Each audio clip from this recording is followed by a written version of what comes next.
그러면 조선 후기 부분을 이제 볼게요.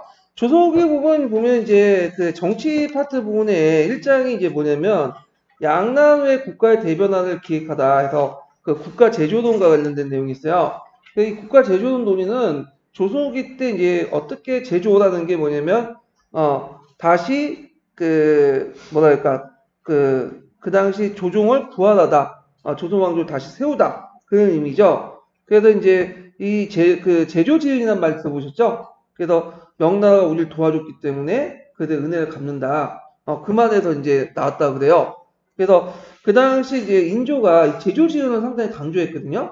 왜냐면 인조 입장 때는 도망갔잖아.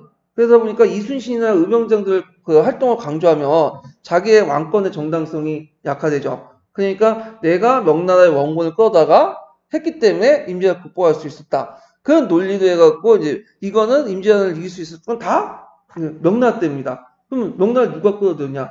내가 끌어들였다. 이런 논리도 해갖고 이 제조지은을 상당히 강조했어. 그래서 이 제조지은에 입각해가지고 일종의 사대론이 더 강화되죠. 명분론적 사대론이. 예. 그래서 이제 하이론 이런 것도 있고 나중에 이제 명나라가 청나라 넘어가면서 복수 설치, 명나라 은혜를 갖고 우리 치욕을 싣자 이런 논리가 나오잖아요. 이런 내용도 있는데 이 국가 제조론 논의가 중요하긴 해요. 조선 후기사를 볼 때. 근데 지금 나오는 추세를 보니까 요걸 이런 식으로 나오진 않을 것 같아요. 너무 관점 중심이고 논술형도 아니고 단답형을 딱딱 끊어서 나오는데 제조론의 관점 써라? 이런 것들은 문제가 안 나올 것 같으니까 넘어갈게요. 이런 게 있구나 하고 이제 보시면 돼요. 그리고 제가 기본 강의 시간 때 그것도 이제 설명을 했으니까 여기에서는 이제 비변사로 넘어갈게요. 비변사. 자, 35페이지. 자, 이 비변사는 시험 문제 많이 나오는 부분이죠. 그래서 지금까지 세네 번 계속 나왔어. 그게 나올 가능성이 되게 높은 파트예요. 이 비변사는. 그래서 좀 준비를 많이 해두셔야 돼요. 이 비변사 부분은. 자, 여기 보면 이제 임진왜란 이후부터 비변사가 주요 기구가 되는데 국정 전반을 관장하고 그러면 그 내용들 이제 쭉 얘기를 이제 해보게요. 그 앞부분은 그 태조 조선 초기 때 어떻게 이제 변천되는가 이런 거니까 넘어가고 자, 비변사 부분이 이제 어디에 나오냐면, 뒤에 중종 때 나와요. 중종 이전에는 그 지변사 재상이라고 있어요. 지변사 재상. 이게 병방 문제를 좀 알고 있는, 그 사람들이 이제 지변사 재상들이 모여가지고 사안 때마다 뭐냐면 논의하는 게 있어. 그러니까 이게 비변사라고 딱 하긴 그렇지만, 비변사의 어떤 기원? 요 정도. 근데 비변사라는 이제 간청이 딱 세워지기 시작한 거는 언제 때냐? 중종 5년 때야. 중종 5년 때 무슨 외란을 계기로 했죠? 삼포외란. 그래서 삼포외란은 그 당시 삼포에 거주하고 있었던 일본 거주민들 폭동 사건인데 이걸 진압하고 나서 그 당시 비변사를 만들었어요. 근데 이 비변사를 이제 만들고 했지만 그 당시에는 이게 뭐냐면 상설기구가 아니었어요. 상설기구는 아니고 그때마다 일이 터질 때마다 이제 모여가지고 얘기했던 그 기구야. 이게 상서화된 것은 언제 때죠? 여러분 다 알다시피 뒤에 쭉 넘어가서 을묘외변이죠. 을묘외변. 그래서 명종 10년에 을묘외변이라는데 이 을묘외변 때 이게 상서화돼요. 이게 비변사가. 그래갖고 이제 있고 을묘외변 때문에 이게 이런 사건 때문에 많은 이제 변화가 일어났죠. 일단 비변사가 상서화되고 그 다음 또 하나가 뭐죠? 진간체제가 무슨 체제로 바뀌어요? 셋은 방랑체제로 바뀌죠. 이런 것들. 자, 같이 기억을 해두시면 되고요. 자, 근데 임진왜란 계기에서 이제 비변사가 국가 전반적으로 이제 정책을 논의하게 되는데, 왜냐면 이 비변사 자체가 비변이 뭐예요? 변방 문제에 대비하다는 것이. 그때 변방 문제는 주로 어떤 거예요? 여진족하고 외구잖아요? 근데 임진왜란은 뭐와 관련돼 있죠? 외구와 관련돼 있죠. 그러니까 이제 비변사의 주요 논의를 한 거야. 근데 그 당시에 군사적 문제뿐만 아니라 여기에서 정치, 경제, 외교 다 논의해. 왜냐면 그 당시에 전시체제이기 때문에 국방 문제만 그 군사 문제만 얘기할 수 없어. 왜 군사를 하려면 진짜 물자를 해야지, 그 다음에 외교도 해야지, 원병 요청해야지. 그러다 보면 이제 왕하고 이제 비변사 대신들이 모여가지고 같이 얘기를 하게 돼요. 그러면서 이제 이 육조 당상들이나 이제 왕들이 같이 이 비변사 당상이나 이런 육조 당상들이 도와서 이제 얘기를 하고 하다 보니까 이 과정에서 이제 임진왜란을 계기로 해갖고 일종의 전반적으로 이제 정책을 결정하는 기구로 바뀌게 돼요. 그래서 비변사 성격이 임시 군사 대책 기구부터 대신과 당상관들이 정책 결정 기구로 변모하게 돼요. 그래서 이제 이때 전쟁 중에 효율적인 통치기구로서 검증받게 된 비변사는 전쟁이 끝난 후에도 최고 정책의 결정기구 종속될 수 있었다. 왜냐하면 종전의 건국대전에 명시된 의정부 6조 체제 하에서는 뭔가 사건이 터질 때는 항상 절차를 거쳐야 되잖아. 매뉴얼에 따라서. 그러면 시간이 되게 뭘까요? 지체되죠. 근데 비변사에서는 각각의 육부 당사들이 모여가지고 이제 왕의 주재에서 직접적으로 그냥 곧바로 처리되는 거야. 그러니까 처리 속도가 상당히 빠르죠. 그리고 특히 조선후기 때는 여러 가지 사회적, 경제적 이런 문제들이 일어나고 그 문제를 효율적으로 처리하기 위해서는 의정부 6조 체제에서 상당히 이게 의사결정 과정이 좀 느리거든요.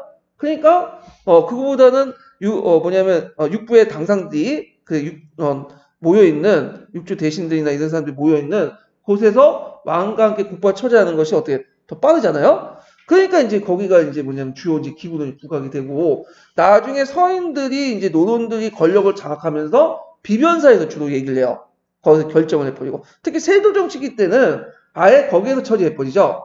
그러니까 이제 비변사가 이제 6조와 의정부 6조 체제를 무너뜨리고 주 기구가 된다. 그래서 나중에 조선 전기 때는 비변사가 이제 의정부가 도당이었죠. 근데 후기 때는 비변사가 도당이 돼버린 거야. 예, 그런 내용들. 자, 그러면 왕권의 입장에서는 비변사가 기왕의 통치기구와 정치구조에 추가된 통제장치 기능함으로써 왕권의 안정을 도모할 수 있었고요.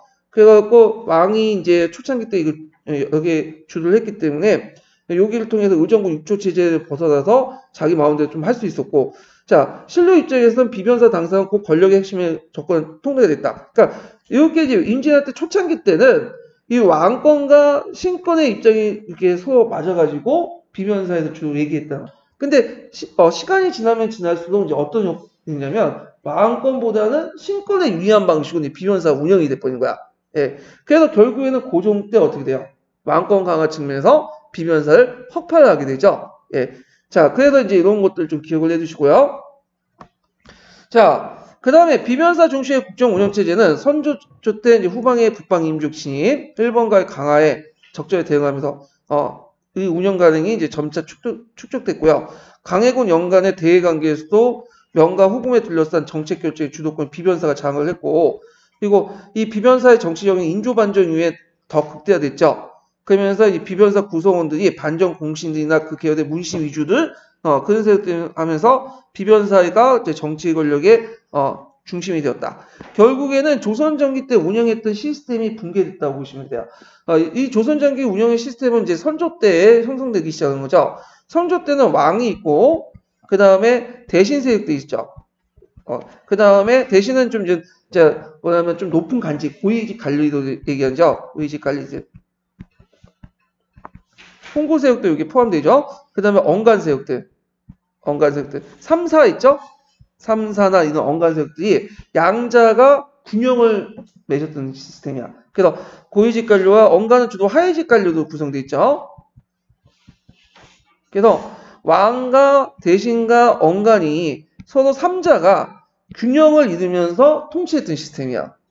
그래서 대신들도 물론 권력을 한때 잡을 수 있지만 항상 조심해야 돼. 왜? 언간들, 3사를 중심으로 해서 다시 탄핵을 할 수 있어. 예산 탄핵을 하고 쳐내고 유배를 보내고 할 수 있으니까 비판도 하니까 항상 이런 균형 시스템이 잘 유지가 됐거든요.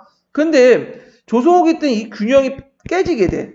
언간들이 권한이 점점 약해지죠. 언간들이. 그건 스스로 그런 것도 있어. 왜냐면 언간들이 자신이 주어진 여러 가지 권한들을 악용을 했죠. 자기 당파 싸움에. 그러다 보니까 이제 왕들이 이제 언간들이 가지고 있는 간행들이 가지고 있는 것들을 뺏기 시작하고 그 가지고 이제 영종조 때쯤 할 때 얘기를 하고 그러면서 이제 권력이 상대적으로 어디에 몰리기 시작하죠? 대신들에게 몰리기 시작해요. 그리고 이 대신들의 주요 기구가 어디겠어요? 비변사가 되죠. 비변사. 그래서 예전에 공론은 이 언간들이 중심으로 해갖고 공론이 형성됐어. 공론 정치가. 근데 조선후기 때 공론은 어디에서 형성됐을까요? 비변사. 그래서 고위직 관료들이 모이는 비변사 중심으로 구성이 됐고 결국에는 조선시대 때 이 하위직 관료 3사 중심의 언론을 공론을 주도했고 이걸 통해서 대신 세력들을 견제했는데 이것이 이제 조선 후기 때 들어가면서 뭐냐면 분기가 돼. 하위직 관료의 권한이 약해지면서 이 공론들은 비변사에서 형성되고 대신 중심, 고위직 관료도 해갖고 중심의 정치가 운영이 되고 이게 파탄의 이제 끝장칸이 뭐가 되냐면 세도 정치가 되는 거죠. 예. 자, 하여튼 그럼 비변사 조직과 운영도 보죠. 요거는 그 시험 자체는 문제는 안 나왔지만 그 예전에 한번 객관식 기출문제 언급이 돼 있었어요. 그렇기 때문에 나올 가능성이 있어. 물어볼 수가 있으니까 좀 기억을 해두시고요. 비변사는 제조제도 운영됐죠. 제조제는 뭐예요? 겸직제예요. 겸직제. 예.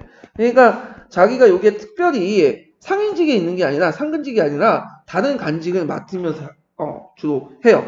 그래서 이제 비변사 간원은 제조, 부제조, 난청 이렇게 구성이 됐고 실제 운영에서 도제주격인 대신과 제조, 부제조 이렇게 난청으로 세분화되었다. 이 도제주는 제조 중에 제일 이제 우두머리 제조주인데 되게 전현인 삼정승, 우의정, 자의정, 영의정 이런 사람들이 이제 담당을 했고 자, 그 가운데 부제주 이상은 당상관이 임명됐다. 그러니까 이때 당상 비변사 당상이라고 해서 이걸 비변상 당상이라고 했고요.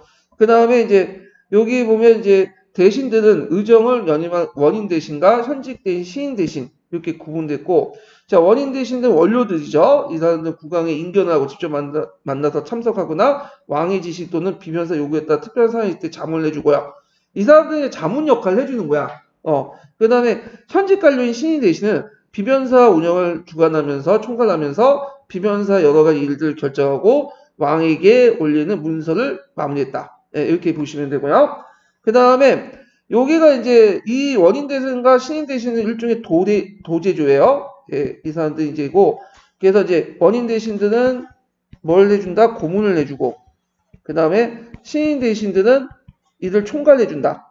이렇게 보면 되죠. 자, 그 다음에 제조제에서는 특정 간직에서 자동적으로 임명한 사람이 있어. 이걸 예견담상이라고 해요. 예견담상. 그래서 자기가 그 간직을 가지고 있기 때문에 자동적으로 들어가는 사람들이 있는데 지금도 그렇죠. 뭐 교감이나 교장은 각종 위원회에 자기가 원하지 않아도 들어가서 하잖아. 이런 거와 비슷하다 보시면 돼요. 오늘날 교장, 교감이 위원회에 들어가서 하는 거. 그러면 예견당사는 어떤 사람들이냐? 대개 보면 2조, 5조, 4조, 병조 판사. 그러니까 공조 판사를 제외한 5조 판사와 그 다음에 강화 유수. 강화 유수라는 것은 이제 뭐냐면 대개 이제 서울을 이제 중심으로 해서 한양을 중심으로 해서 한양을 지키기 위해서 특별한 구역을 뒀어요. 유수경이라는. 그래서 이제 유수를 4개를 뒀죠. 북쪽을 지키기 위해서는 개경 유수부를 뒀고 유수부. 그리고 남쪽을 지키기 위해서는 어디야? 이 하성이죠. 하성 유수부. 그 다음에 저쪽 그 강주 유수부가 있고, 네.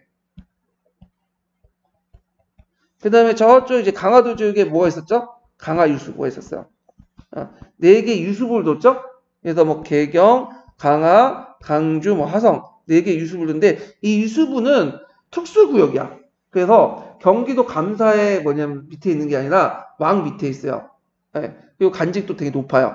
예. 그래서 특히 이제 제일 중요한 지역이 강화 유수죠. 이 강화 지역은 그 서울로 올라간 인회에 해당해요. 목에 해당하기 때문에 상당히 중요했어. 그 강화 유수, 대제학, 뭐 국문대장 이런 사람들은 당연지고 이렇게 예경당사에 들어가 있어. 자, 그래서 이제 이 예경당사에 있고, 근데 이 예경당사가 해당 간직이 물러나면 그 권한도 자동적으로 상실돼요. 그래서 그다지 강력하지 못했어요. 전문직이 아니야, 이 사람들은. 그래서 그때마다 잘 몰라. 그러다 보니까 이제 잘 아는 사람이 필요할 거야. 전문직, 영속적 일을 처리할 수 있는. 이 사람들이 뭐냐면 전인당상들이야.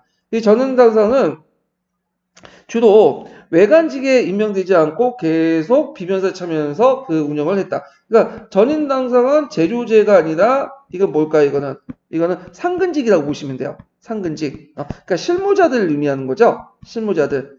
자, 그래서 이제 이런 것들로 해서 이렇게 예경당상과 전인당상 두 가지 또 분류해 볼 수 있고, 그 다음 분류 기준을 또 달리해서 또 하나가 뭐냐면 유사당상과 국왕당상을 분류할 수 있어요. 네.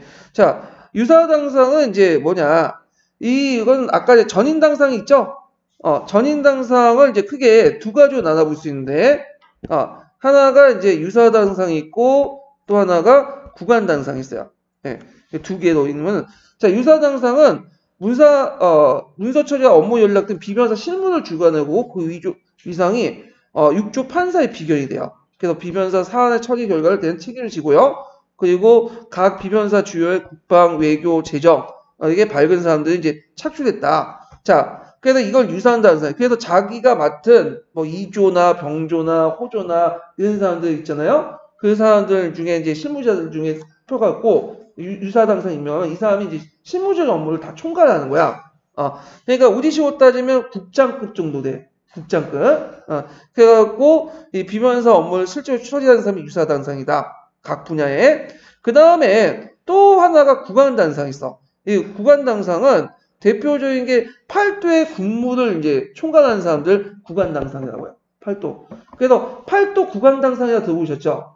이게 이제 숙종 때부터 해갖고 영종적을 거쳐갖고 이제 만들었는데 이게 뭐냐면 왕이 있잖아요. 왕이 있는데 왕은 감사를 통해서 그러니까 감찰사를 통해서 밑에 이제 수령을 통제를 하죠. 근데 이것이 이제 이 왕 감사 수령 체제에다가 나중에 숙종 때 들어가면 여기에다 뭘 설치하냐면 팔도 구강당상을 설치해. 그래갖고 이 구강당상들 통해서 뭐냐면 또 수령을 통제하는 거야. 그러니까 왕 감사 수령의 한 라인과 함께 또 왕 팔도 구강당상 수령 밑에 두 개의 라인이 형성된 거야. 그러니까 왕은 이 두 개의 라인을 통해서 통제를 하다 보면 그만큼 중앙 집권이 어떻게 될까요? 더 강화되죠. 네, 이런 거가 연결시켜서 이제 보시면 돼요. 자, 그래서 이제 이렇게 해서 이제 유사 당상과 또 구강 당상 이렇게 이제 볼 수가 있고요. 자, 그 다음에 그 밑에 있는 있고, 자 이렇게 있고 이제 그 난청이 있는데 난청은 그 밑에 이제 실무자들 하급 실무자라고 보시면 돼요. 자, 그래서 이렇게 해서 이제 주요 이제 뭐냐면 그 예경 당상하고 그 다음에 전인 당상, 전인 당상, 유사 당상과 구강 당상 이런 식으로 이제 한번 설명을 했고. 자, 그 밑에 보면 이제 비변사 회의에 관련된 내용을 볼게요. 자, 비변사 회의는 신인 대신과 당상 간 2명이 참석해야 개최됩니다. 회의는 공개가 원칙이었으나 원칙인데 이는 살인정책 가능상 다수의 이제 신료들의 논의를 결집시킨 과정이었다. 이걸 무슨 정치라고 할까요? 공론 정치라고 하죠, 보통. 공개를 원칙에서 다수의. 그래서 이제 공론의 주제자가 이제 3사가 아니라 조선 후기는 어디로 바뀌었다? 비변사가 바뀌었던 거야. 자, 다만 이제 전쟁 중이라든지 대외 긴장이 고조되면 국가의 안위와 직결된 상황은 또 이게 비밀로 이렇게 처리하죠. 또한 당사자들이 자신의 의견을 반영할 수 있도록 직접적으로 가장 확실한 방을 인견을 줄 수 있는데 이때 이제 인견이라는 것은 국왕 명전에 봐가지고 보면서 얘기하는 거야. 그러면서 이제 이렇게 했다. 그래서 비변사가 점차 살인 정치기구로서 기능하게 되면서 공론을 반영할 수 있는 형태로 인견이 확립된 거다. 그래서 이런 식으로 공론 정치, 그 다음에 이런 방법으로 구체적 방법으로서 왕하고 이제 면담한 인견 이런 것들을 이제 했다. 이런 것도 좀 기억을 해두시면 되고요. 자, 비변사 역할 변화와 이제 그 혁파를 보죠. 원래 비변사라는 거는 건국대전에 없는 기구예요. 그래서 이제 그리고 이제 제조제도 운영했죠. 겸직제 위주로. 그러다가 이게 명문화된 것이 뭐냐면 속대전이야. 영조 때 만들어진. 그래서 18세기 때 속대전에 비변사 도제해주 체제가 법제화되고 대신은 사실상 도제해주 역할을 했다. 자, 이 시기에 비변사는 살인의 공론을 바탕으로 전국 운영했던 살인정치 구도를 여전히 발견할 수 있었다. 그렇지만 여기까지는 좀 약간 공론정치를 바탕으로 했는데 이게 이제 세도정치에 들어가면서 이 공론정치를 바탕으로 했던 게 깨지죠. 그래서 소수 번열 세력들이 비변사를 독점하면서 비변사 역할이 폐쇄적이고 왕권을 제약한 기고 점점 변질돼요. 그래서 예전에도 한번 시험 문제 나왔지만 공사 문제 나왔던 거죠. 몇 개의 가문들이 비변사 당상을 독점을 해버려.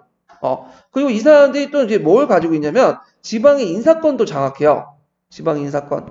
지방의 인사권은 뭐예요? 수령 임명권 같은 거 있죠.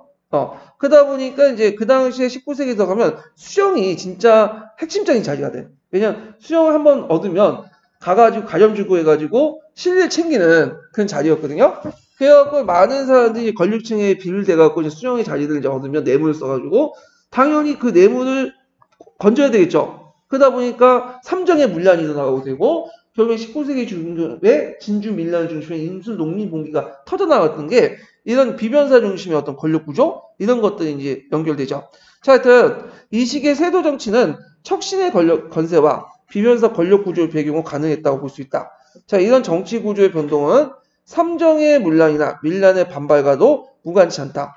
그래서 왕권에 입장할 때는 이제 권력이 점점 이제 비변사로 가니까 이게 왕권이 제대로 성립이 못 되죠. 안 되겠다. 고종이 즉위하니까 이제 흥성대 원군이 먼저 했던 조치가 뭐냐? 비변사 혁파요. 갑자기 비변사 혁파한 건 아니고 처음에는 비변사 임무 기능을 나눠줬죠. 그래서 의정부로 돌리고 정치 업무는 군사 업무는 예전 상권부가 있었는데 이제 상권 독총부 있죠? 이런 것들 다시 복귀시켜서 상권 이양해서 비변사를 이제 사실상 형식기구로 하고 그 다음에 고종 2년 때 비변사를 정령 폐지했어요. 그래서 모든 업무를 의정부 이관했다. 그래서 이제 비변사가 없어졌다는 거죠. 요 과정이 예전에 한번 시험에 나왔어. 비변사 관련된 문제 낼 때. 예. 그래가지고 이렇게 해서 이제 비변사가 있었다. 좀 기억을 해두시고 그 다음에 이제 관련된 그 내용들은 뭐 그냥 뒤에 보시고 군사제도 개편 부분은 좀 쉬었다 갈게요. 이 부분은.